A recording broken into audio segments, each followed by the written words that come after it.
This is our last session, session 10 in week 3. And in this session, I'd like to talk to you about stories, about how to build powerful stories for yourselves, for your own lives, for your products, for your ideas. And I'll tell you some stories about some powerful stories. But before we begin, I'd like to give you an action learning exercise. And this is an exercise I do with students in all of the innovation courses that I teach in many parts of the world.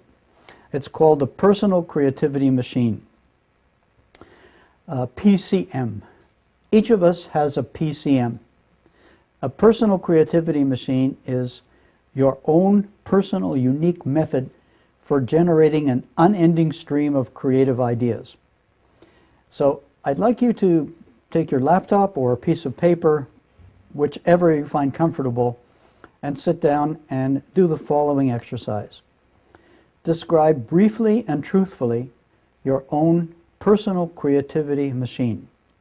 By that, I mean, what is the systematic process you have used in the past and you will use in the future to create imaginative, practical ideas and then implement them? Be very specific and concrete. That's step one. What is your creativity machine? Your own personal one that works for you, that fits your personality, your history, your desires, your passion. Second, state how you validate your creative ideas and how you avoid rejecting good ideas and implementing bad ones. How will you test your ideas and choose good from bad? And then give an example. In the past, how did you use your PCM to generate a creative idea? And if you wish, you can share your PCM with your discussion group and get some comments and learn from others, and constantly work on your PCM. See if you can sharpen it, improve it, but above all, use it. Use it every single day. And the more you use it, the better that machine will get. Sometimes the more you use a machine, the more it wears out. But with a personal creativity machine, the more you use it, the better and better it gets. So let me tell you a story. Perhaps before I do that, this is an example of a PCM from a student, one of my students named Gil. And this is from a course that I taught at Babson College, where with Professor Ted Grossman, the late Professor Ted Grossman, we brought a group of Israelis and Palestinians together to study creativity and innovation and to work together on business ideas. And this is a personal creativity machine essay, very short one, by a student named Gil. I start by unblocking my imagination. I do so with the help of a childhood friend, the genie. Remember the genie that you rub the lamp and the genie appears? And I choose to wish something for myself or someone else, poor, rich, young, and old. And after I do that, the genie starts analyzing why I made that wish. Start with why. And starts suggesting solutions for the need, the how and the what. As I like to keep my 3 wishes for really impossible stuff, I try to come up by myself with the same solutions that the genie is bringing up, only in different ways. So this is a possible creative exercise that I'd like you to try. The exercise of what if. Think about dreaming, what if there was no gravity? What if I could speak to anyone in the world and they could understand me no matter what the language that they know and speak? What if? What if? Rub the lamp. Ask the genie for a wish. Think about what would happen if it came true. And then most important, think about how you could make it come true. Discovering ideas, delivering ideas.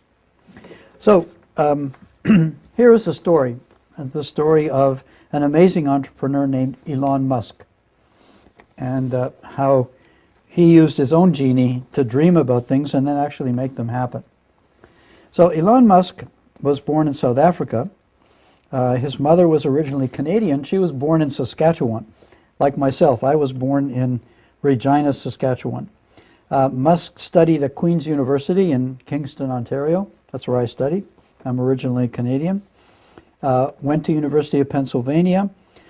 Went to Stanford after he studied physics at University of Pennsylvania.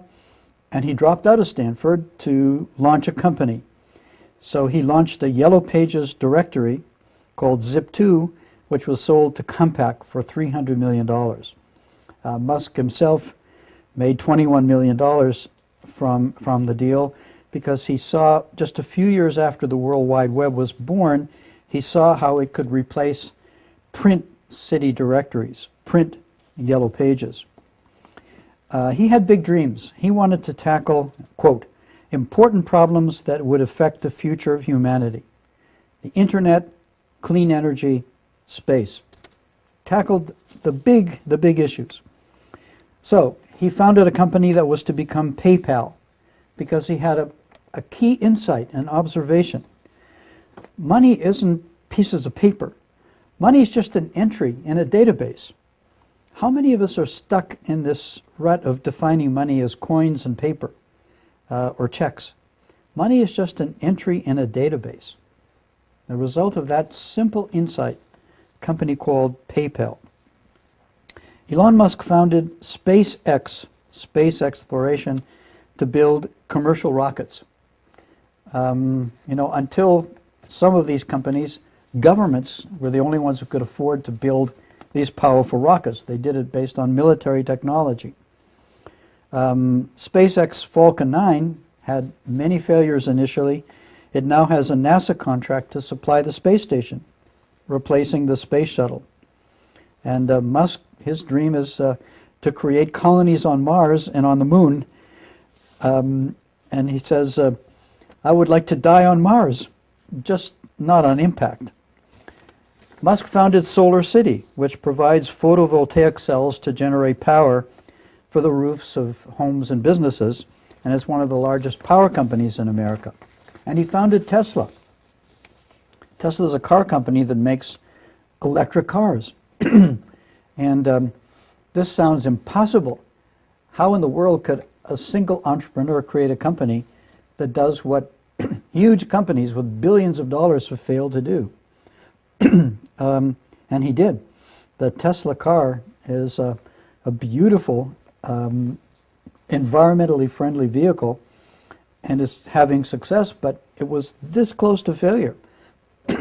And Musk himself had to invest $40 million to keep Tesla alive in 2008 because the global financial crash created a recession. Tesla had no money, and Musk kept it alive with $40 million of his own money. Person named Alexis de Tocqueville, a French person who came to America 200 years ago and wrote very persuasively and insightfully about America. He said that boldness of enterprise is the foremost cause of America's rapid progress. Boldness of enterprise. That certainly characterizes Elon Musk. I wonder if it truly characterizes all of American business today, but it certainly characterizes entrepreneurs like Elon Musk. And one more story. From space and internet and electric cars and changing the world, a story about a very modest little product, a product of a paper cup. Well, this is the story of an immigrant who came to America. A lot of American creativity came from the energy of people who came from other countries, from immigrants. And Laszlo Book came from Hungary with his family. His name became Leslie Buck, and he sold paper cups for a company that supplied restaurants and diners.